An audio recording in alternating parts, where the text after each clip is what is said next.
Assalamualaikum warahmatullahi wabarakatuh. Alhamdulillah, alhamdulillahilladzi hadana bi'amdihil mukhtari man da'ana ilaihi bil izni wa qad nadana labbaika ya man dallana wa hadana.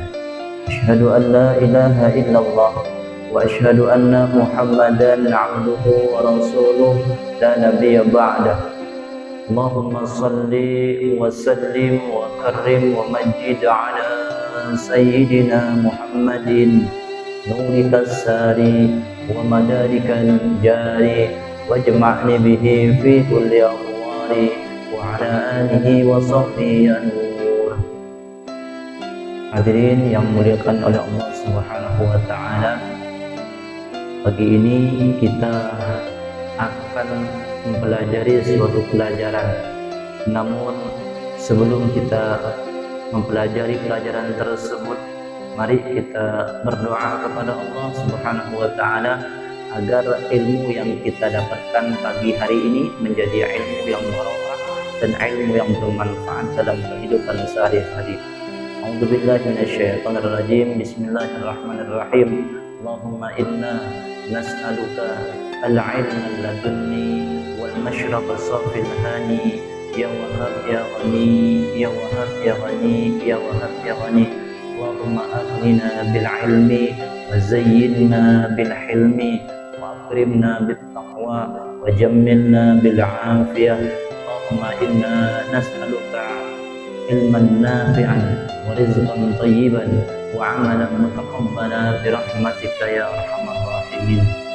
Hadirin yang dimuliakan oleh Allah Subhanahu wa taala, alhamdulillah pagi ini oleh Allah kita disempatkan untuk duduk bersama mencari ridha Allah, mempelajari ilmunya Allah Subhanahu wa taala.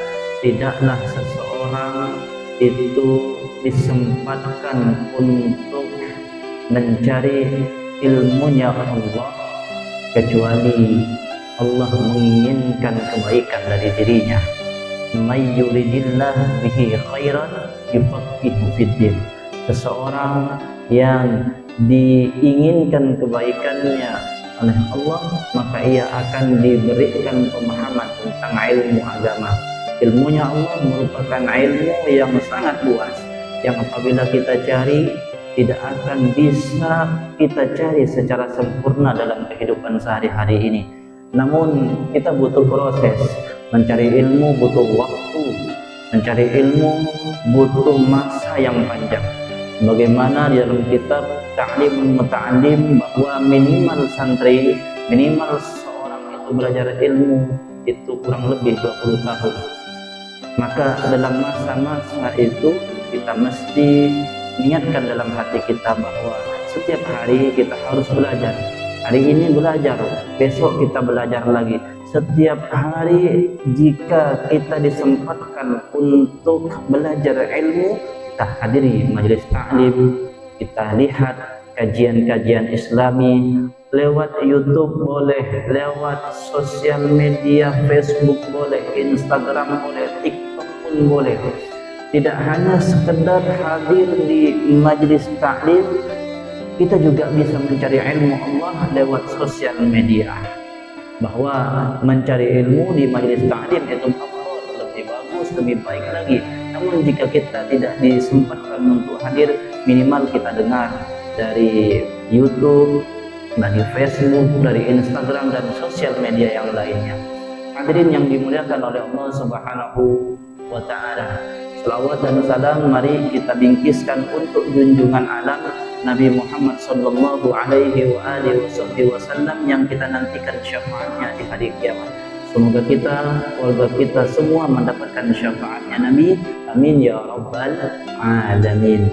Hadirin yang dimuliakan oleh Allah Subhanahu wa taala, di antara amalan orang yang bertakwa adalah Allah akan bangunkan ia di waktu malam dan ia rajin beristighfar kepadanya. Sebagaimana firman Allah dalam Al-Quran, A'udzu billahi minasyaitonir rajim. Bismillahirrahmanirrahim.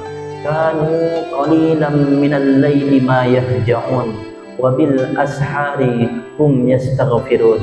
Ada mereka orang-orang yang bertakwa, qalilan minal laili ma yahja'un, sedikit tidurnya di waktu malam, wa bil ashari hum yastaghfirun, dan di waktu sahur mereka beristighfar kepada Allah Subhanahu wa ta'ala. Dalam ayat ini ada dua minimal sifat dan kebiasaannya orang yang bertakwa kepada Allah. Pertama, ia tidur sedikit di waktu malam, lebih banyak beribadah, lebih banyak takarrub ila Allah, dan ini merupakan sifatnya orang-orang yang bertakwa, yang mana mereka menjadikan malamnya di saat semua orang sedang tidur, di saat semua orang sedang terlelap, dia bangun di waktu malam, dia melakukan sholat sunnah tahajud, dia gunakan malamnya untuk berzikir, bermunajat kepada Allah Subhanahu wa ta'ala. Tapi realita di zaman sekarang, orang bisa bangun malam untuk nonton bola, orang bisa bangun malam untuk main game, tetapi ia tidak disempatkan dirinya untuk takarrub ila Allah Subhanahu wa ta'ala.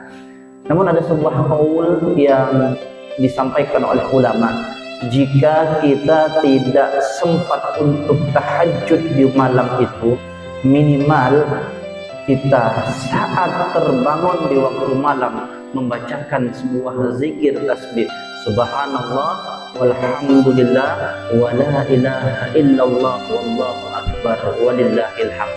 Jika kita tak sempat untuk bangun tahajud, sejuknya malam membuat kita tidak mau untuk menggerakkan badan ke tempat mandi untuk berwudu dan lain sebagainya, sempatkan bibir ini mengucapkan lafaz subhanallah walhamdulillah wa la ilaha illallah wallahu akbar, maka ia sudah mendapatkan kebaikan dari Allah Subhanahu wa ta'ala. Jikapun sempat ketika kita terjaga di waktu malam, minimal kita berdoa kepada Allah Subhanahu wa ta'ala, karena doa di saat itu insya Allah diijabah oleh Allah Subhanahu wa ta'ala. Apalagi saat sebelum tidur kita mengamalkan wudu sebelum tidur, itu anjuran Nabi sallallahu alaihi wasallam. Sebab orang yang ketika tidur dalam kondisi berwudu, dia mendapatkan doa malaikat. Apa kata malaikat? Allahumma ghfir lahu fa innahu bata tahuran. Ya Allah, ampuni dosa si fulan yang sedang tidur ini, karena dia itu tidur dalam kondisi suci. Maka setiap ia itu tidur dalam kondisi berwudu dan sebelum tidurnya dia berdoa kepada Allah dan mengamalkan amalan yang diajarkan Nabi Sallallahu Alaihi Wasallam.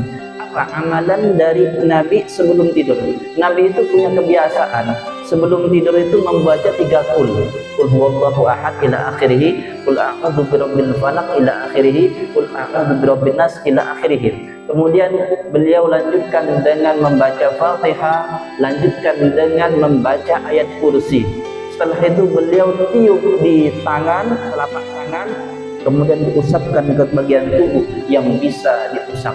Maka Allah akan menjaga tidurnya dari ia tidur sampai ia bangun mendapatkan pahala dari Allah Subhanahu wa ta'ala. Dan begitulah amalan dari orang-orang yang bertakwa. Mereka sedikit tidurnya di waktu malam, banyak untuk mendirikan kebaikan di waktu malam.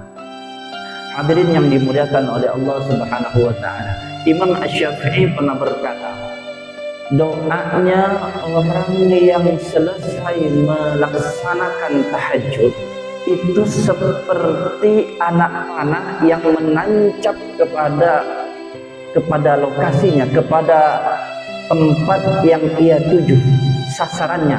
Artinya pasti tepat sasaran. Mafhumnya, kalau kita berdoa selesai tahajud, maka doa yang kita panjatkan itu bisa lebih mustajab, lebih cepat dikabulkan oleh Allah Subhanahu wa Ta'ala. Namun ingat bahwa doa itu tidak semuanya akan dikabulkan oleh Allah. Kadang kita meminta sesuatu tapi Allah tidak berikan. Jangan khawatir, jangan suudzon, jangan berburuk sangka kepada Allah.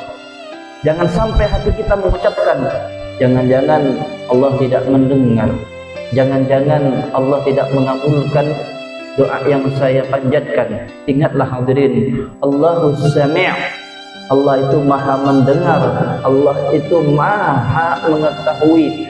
Bahkan apa yang kita besitkan dalam hati, Allah maha mengetahui apa yang ada di dalam diri kita. Bahkan dalam hati kita pun tidak kita ucapkan dengan lisan, Allah sudah tahu apa yang ada di dalam hati kita. Oleh karena itu, jika kita memiliki kebiasaan bangun malam ini, kemudian beribadah di waktu malam, tahajud di waktu malam, berzikir di waktu malam, maka Allah akan mengecap kita, menjadikan kita sebagai orang yang memiliki sifat-sifat orang yang bertakwa kepadanya. Yang kedua, amalan dari orang yang bertakwa kepada Allah, yaitu mereka senantiasa beristighfar di waktu sahur, wabil ashari hum yastaghfirun, dan di waktu sahur mereka beristighfar kepada Allah Subhanahu wa Ta'ala. Istighfar artinya meminta ampunan kepada Allah Subhanahu wa Ta'ala. Minimal kita mengucapkan astagfirullah. Jika agak sempat sedikit, astaghfirullahaladzim min kulli dzambin 'adzim wa atubu ilaih. Ar-Rasul sallallahu alaihi wasallam pernah bersabda, "Man lazimal istighfar, ja'alallahu lahu min kulli hammin faraja wa min kulli dhiqin makhraja wa razaqahu min haitsu la yahtasib." Siapa orang yang gemar beristighfar, siapa orang yang rajin beristighfar, maka Allah akan berikan 3 hal kepadanya. Allah akan berikan kebahagiaan kepadanya dari setiap kesusahan. Yang kedua, Allah akan jadikan ia mendapatkan solusi dari setiap permasalahannya. Dan yang ketiga, wa razaqahu min haitsu la yahtasib. Allah akan berikan rezeki dari jalan yang tidak disangka-sangka. Pertama, akan Allah jadikan kesedihannya menjadi bahagia. Tidak ada orangnya yang setiap hari itu bahagia terus. Tidak pula setiap hari ia sedih terus. Ada masanya ia bahagia, ada masanya manusia itu sedih. Maka ketika seseorang melalui harinya dengan banyak beristighfar kepada Allah Subhanahu wa Ta'ala, maka Allah akan jadikan hari-harinya menjadi hari yang penuh dengan kebahagiaan. Sebab Allah Ta'ala berfirman dalam Al-Quran, A'udzubillahi minasyaitonirrajim, Bismillahirrahmanirrahim, Walladzi anzala as-sakinata fi qulubil mu'minin. Dialah Allah yang menurunkan as-sakinah, ketenangan di hati orang-orang yang beriman. Maka pemilik dari hati kita adalah Allah Subhanahu wa Ta'ala.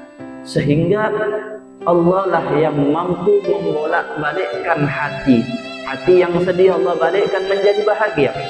Hati yang susah Allah akan ganti dengan kebahagiaan. Hati yang gelisah Allah pun juga bisa ubah dengan kondisi yang senang.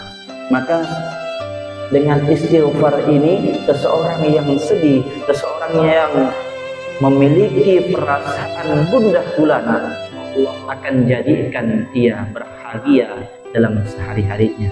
Yang kedua, balasan bagi orang yang gemar beristighfar, min kulli dhiqin makhraja. Allah jadikan kesempitan, kesulitan dalam hidupnya makhraja, jalan keluar, solusi. Tidak ada manusia yang tidak diuji, Tidak ada manusia yang tidak memiliki masalah. Setiap manusia pasti memiliki masalah. Setiap manusia pasti diberikan ujian. Ada yang diuji oleh Allah dengan kepasangan, ada yang Allah uji dengan harta, ada yang Allah uji karena orang tua, ada yang Allah uji dengan istrinya, dengan suaminya, dengan anaknya. Ada pula ujian itu lewat tetangganya, lewat gurunya, lewat rekan kerjanya, lewat bosnya, direkturnya. Maka setiap manusia yang hidup di muka bumi pasti akan diberikan ujian, akan diberikan cobaan. Cobaan yang ia dapatkan adalah untuk membuatnya naik level, naik derajat, naik tingkat. Ibarat kita sekolah di kelas 6 SD ataupun MI, kita akan diberikan ujian. Ujian ini jika kita lolos, jika kita mampu melewati dan menjawab soal-soal yang sudah diberikan oleh sekolah, maka kita akan bisa lulus. Ketika lulus, kita naik level SMP, level MTS. Begitu pula hidup ini. Saat kita diberikan ujian oleh Allah dengan ujian yang rendah, ketika saat kita lulus untuk melewati ujian ini, Allah akan angkat derajat kita ke level yang lebih tinggi. Bukankah semakin tinggi pohon itu, maka semakin tinggi pula, semakin besar pula ujiannya. Dan tidak ada yang lebih besar ujian yang Allah berikan kecuali kepada para nabi kita, terutama Nabi Sallallahu Alaihi Wasallam. Hadirin yang dimuliakan oleh Allah Subhanahu Wa Taala. Yang ketiga, Allah akan berikan rezeki dari jalan yang tidak disangka-sangka bagi orang yang gemar beristighfar kepadanya. Artinya orang tersebut akan diberikan rezeki dari jalan yang tidak ia duga-duga, dari jalan yang tidak pernah ia niatkan, tidak pernah ia sangka-sangka. Itulah yang disebut dengan rezeki min haitsu la yahtasib, dari jalan yang tidak disangka-sangka. Syekh Mutawalli Asy-Sya'rawi berkata bahwa rezeki itu memiliki 4 tingkatan. Tingkatan yang pertama al-malu, harta, wa huwa adana rizki. Harta itu adalah rezeki yang paling rendah derajatnya.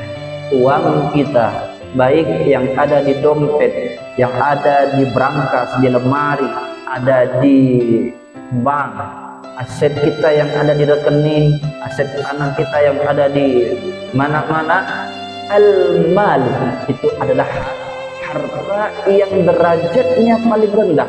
Rezeki yang paling rendah adalah harta. Ingat bahwa setiap harta yang kita miliki, pakaian yang kita pakai, kopiah yang kita kenakan, jam yang kita pakai, semuanya akan dihisab oleh Allah Subhanahu wa Ta'ala. Baju yang ada di lemari itu pun juga akan dihisab oleh Allah, akan dimintai pertanggungjawaban. Kau gunakan baju itu untuk apa? Dapat dari mana dan digunakan untuk apa? Umpama beli dari Shopee, dari Shopee, bayarnya COD apa cash? Bayarnya pakai Shopee Pay apa bayarnya pakai pas cash saat datang barang tersebut? Itu akan ditanyakan. Kemudian uang yang engkau gunakan dapat dari mana? Untuk pertanyaan harta ini nanti di hari kiamat 2, dapat dari mana, kemudian digunakan untuk apa? Umpama jas yang saya pakai ini akan dimintai pertanggungjawaban. Hei Samsul Arifin, jas yang kau pakai itu dapat dari mana? Ya Rob, dapat dari beli di pasar. Beli di pasar pakai apa? Pakai uang. Uangnya dapat dari mana? Dapat dari kerja. Kerjanya bagaimana?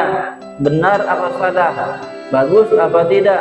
Maka sampai sedetil-detil itu akan ditanyakan di hadapan Allah Subhanahu wa Ta'ala. Itu baru satu pakaian.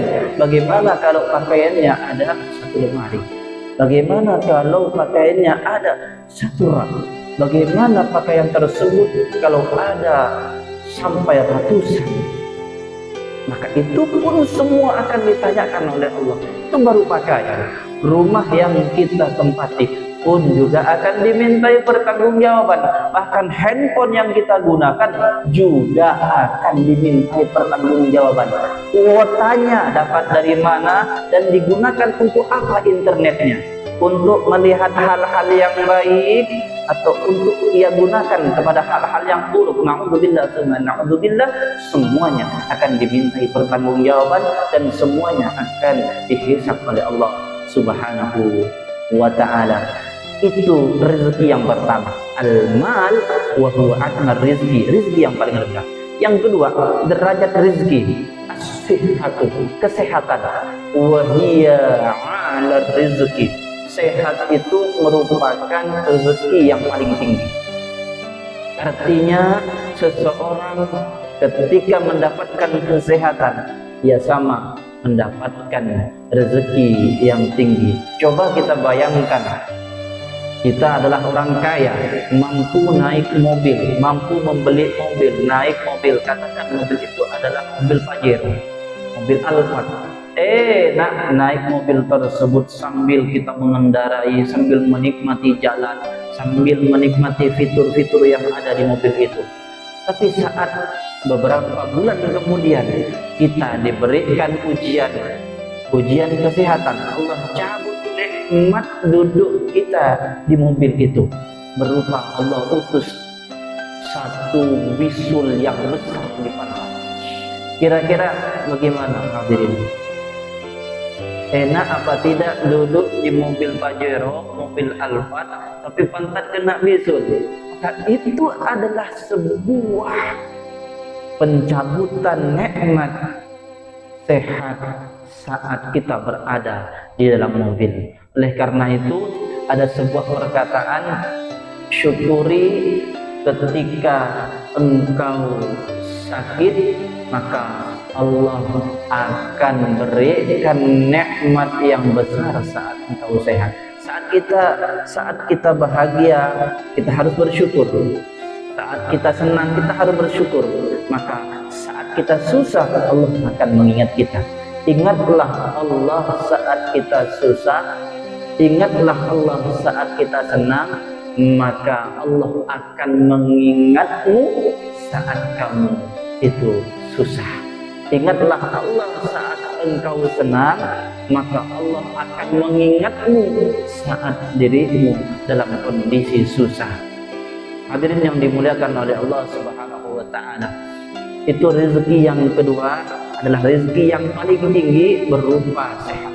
Yang ketiga, waladun soleh, anak-anak yang soleh.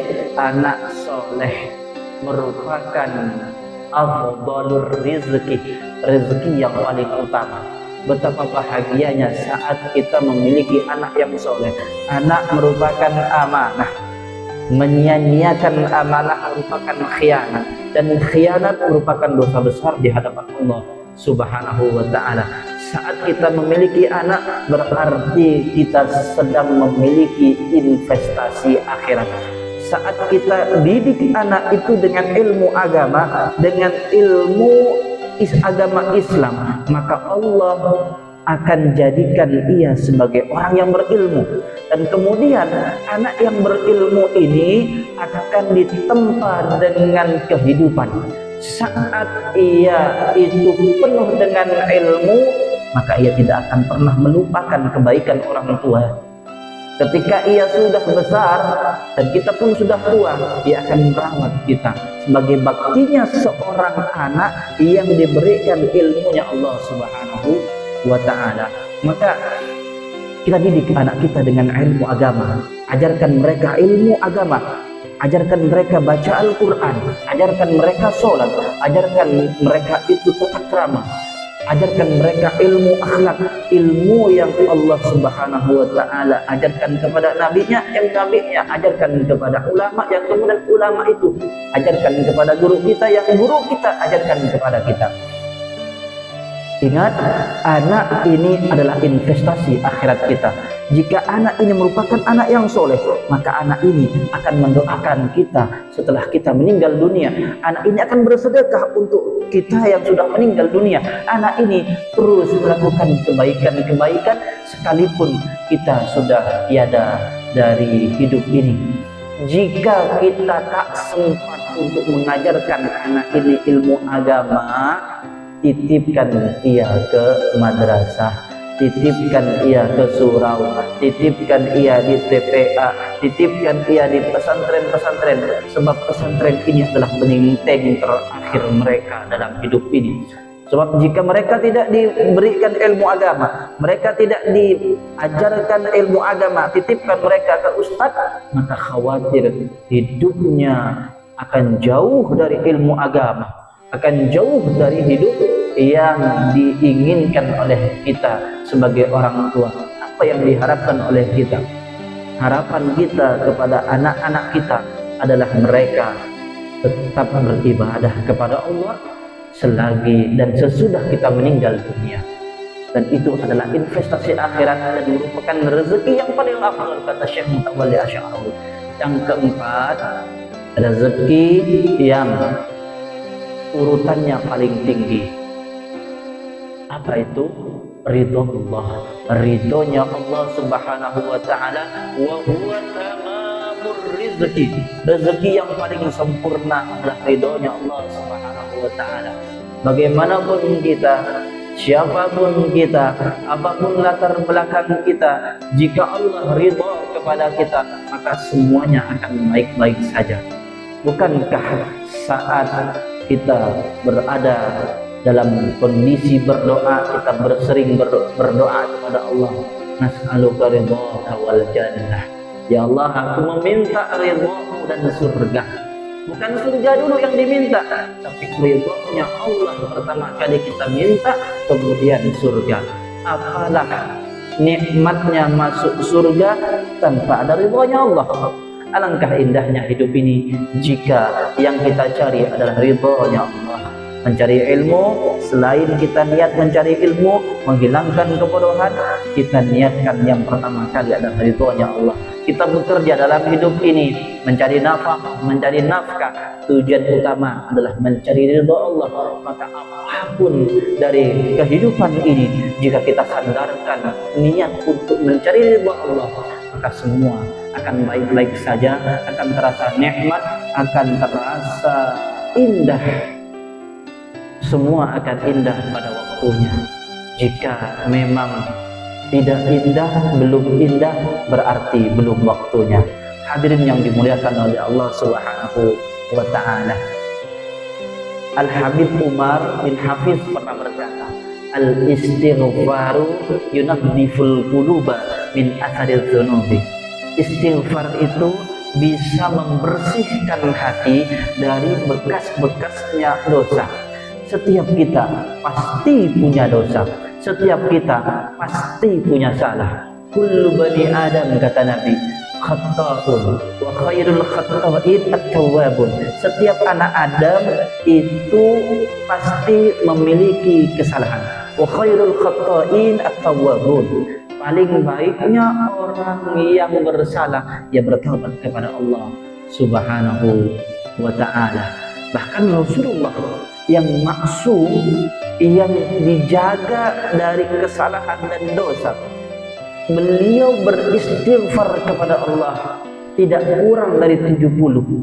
Rasulullah, Nabi yang sudah mendapatkan ampunan Allah, amalannya luar biasa, surga sudah disiapkan, beliau menjadi orang yang paling banyak beristighfar kepadanya. Kita yang bergelimangan dengan dosa, ibadah pas-pasan, surga belum jelas, kemudian tidak beristighfar, maka ini merupakan sebuah pemandangan yang memalukan sekaligus memilukan. Na'udzubillah, summa na'udzubillah min dzalik. Alangkah indahnya jika kita mengistiqomahkan istighfar setiap hari 100, 1000, 5.000, 10.000, dalam kondisi apapun, dalam sedang kondisi duduk kita mengucapkan istighfar kepadanya, berdiri, berjalan, kita beristighfar. Dalam kondisi menaiki sepeda motor, kita mengucapkan astagfirullah. Ataupun saat mengendarai mobil, kita mengucapkan istighfar, astagfirullah, astagfirullah, astagfirullah, astagfirullah, astagfirullah. Mengulang istighfar ini, maka Allah akan ampunkan dosa kita. Maka Allah akan hapuskan dosa-dosa yang kita lakukan di hadapan Allah Subhanahu wa taala, baik dosa yang tampak ataupun yang tersembunyi, baik disengaja maupun tidak disengaja, baik dosa yang telah lalu ataupun sedang kita lakukan, semuanya akan diampuni oleh Allah Subhanahu wa taala. Apalagi kalau kita sampai mengamalkan doa ataupun sayyidul istighfar, pemimpinnya dari istighfar. Allahumma anta rabbi la ilaha illa anta khalaqtani wa ana 'abduka wa ana 'ala ahdika wa wa'dika mastata'tu a'udzu bika min syarri ma sana'tu abu'u laka bi ni'matika 'alayya wa abu'u bi dhanbi fa innahu la yaghfiru dzunuba illa anta. Kata Rasul, siapa orang yang mengamalkan sayyidul istighfar di waktu pagi satu kali, maka Allah akan jaga ia dari waktu pagi sampai sore. Jika ia meninggal di waktu antara dua tersebut, pagi dan sore, maka meninggalnya husnul khatimah. Barang siapa orang yang mengamalkan sayyidul istighfar di waktu sore, maka dari sore itu sampai pagi Allah jaga dirinya. Dan jika ia meninggal di waktu itu, maka dia meninggalnya dalam kondisi husnul khatimah, dalam kondisi yang baik. Sebenarnya dan sesungguhnya amalan yang paling dicintai oleh Allah adalah amalan yang istiqomahkan wa intullah. Rasul sallallahu alaihi wasallam bersabda, ahabbul a'mal ila Allah ad-dawamuha wa intullah. Amalan yang paling dicintai oleh Allah Subhanahu wa taala adalah amalan yang diistiqomahkan, yang dikontinukan, yang dilakukan terus-menerus wa intullah, meskipun sedikit. Artinya kita harus memiliki amalan yang diistiqomahkan, amalan gaco, amalan yang kita andalkan. Gaco bukan berarti gacoan ya, ataupun mie yang kita bahas gacoan, tapi amalan yang gaco itu adalah amalan yang kita andalkan, amalan yang kita banggakan, amalan yang kita istiqomahkan, yang jika kita tinggalkan itu kita kepikiran kayaknya ada yang kurang, maka amalan yang kita andalkan dan kita rutinkan ini adalah amalan yang insya Allah kelak akan menolong kita di hadapan Allah Subhanahu wa ta'ala. Hadirin yang dimuliakan oleh Allah Subhanahu wa ta'ala, semoga kajian kita pada pagi hari ini bisa bermanfaat, bisa menjadikan diri kita yang diri ini menjadi lebih istiqomah kepada Allah Subhanahu wa ta'ala. Harapan kita semoga melalui majelis ini yang hadir dalam kondisi sakit, semoga Allah berikan kesembuhan. Yang datang dalam kondisi memiliki hajat, semoga Allah kabulkan. Yang datang dalam kondisi memiliki hutang, semoga Allah Subhanahu wa ta'ala percepat ia melunasi hutang tersebut. Dan yang datang memiliki anak keturunan, semoga anak keturunannya menjadi anak yang soleh dan soleha. Amin ya rabbal alamin. Ala hadhihi niyya wa ala kulli niyatin salihah bi barakatil Fatihah. A'udzu billahi minasyaitonir rajim. Bismillahirrahmanirrahim. Alhamdulillahi rabbil alamin arrahmanir rahim maliki yaumiddin. Iyyaka na'budu wa iyyaka nasta'in. Ihdinas siratal mustaqim siratal ladzina an'amta 'alaihim ghairil maghdubi 'alaihim waladdallin. A'udzu billahi minasyaitonir rajim. Bismillahirrahmanirrahim. Alhamdulillahi rabbil alamin hamdan syakirin hamdan na'imin hamdan yuafi namahu yukafi mazidah. Ya Rabbana lakal hamdu kama yanbaghi li jalali wajhikal karim wa 'azimi sultanik. Allahumma shalli ala sayyidina Muhammad wa ala ali sayyidina Muhammad. Allahumma ansurna fa innaka khairul nasirin wa aftahna fa innaka khairul fatihin. Waghfir lana fa innaka khairul ghafirin. Warhamna fa innaka khairur rahimin. Warzuqna fa innaka khairur raziqin. Wahdina wa najjina minal qawmil zalimin. Rabbana zalamna anfusana wa in lam taghfir lana wa tarhamna lanakunanna minal khasirin. اللهم إنا نسألك الهدى والتقى والعفاف والغنى والموت على دين الإسلام. اللهم إنا نسألك علما نافعا ورزقا طيبا وعملا متقبلا برحمتك يا أرحم الراحمين. اللهم اختم لنا بالإسلام واختم لنا بالإيمان واختم لنا بالخير واختم لنا بالسعادة واختم لنا بحسن الخاتمة. يا الله بها يا الله بها يا الله بحسن الخاتمة. الله بها يا الله بها يا الله بحسن الخاتمة. الله بها يا الله بها يا الله بحسن الخاتمة. اللهم بارك لنا في رجب وشعبان وبلغنا رمضان. اللهم بارك لنا في رجب وشعبان وبلغنا رمضان. اللهم بارك لنا في رجب وشعبان وبلغنا رمضان. وأعنا على الصيام والقيام وتلاوة القرآن. رب اغفر لنا ذنوبنا ولوالدينا وارحمهم كما ربنا صغارا. ربنا هب لنا من الصالحين. ربنا هب لنا من أزواجنا وذرياتنا قرة أعين واجعلنا للمتقين إماما. ربنا آتنا في الدنيا حسنة وفي الآخرة حسنة وقنا عذاب النار. صلى الله على سيدنا محمد النبي الأمي وعلى آله وصحبه وسلم. سبحان ربك رب العزة عما يصفون وسلام على المرسلين والحمد لله رب العالمين. اللهم صل على محمد اللهم صل Hadirin yang dimuliakan oleh Allah Subhanahu wa taala, kita tutup kegiatan ini dengan membaca doa kafaratul majlis. Subhanakallahumma wa bihamdika asyhadu an la ilaha illa anta astaghfiruka wa atubu ilaik. Al-'afwu minkum. Ihdinas siratal mustaqim. Wallahul muwaffiq ila aqwamit thariq. Wassalamu alaikum warahmatullahi wabarakatuh.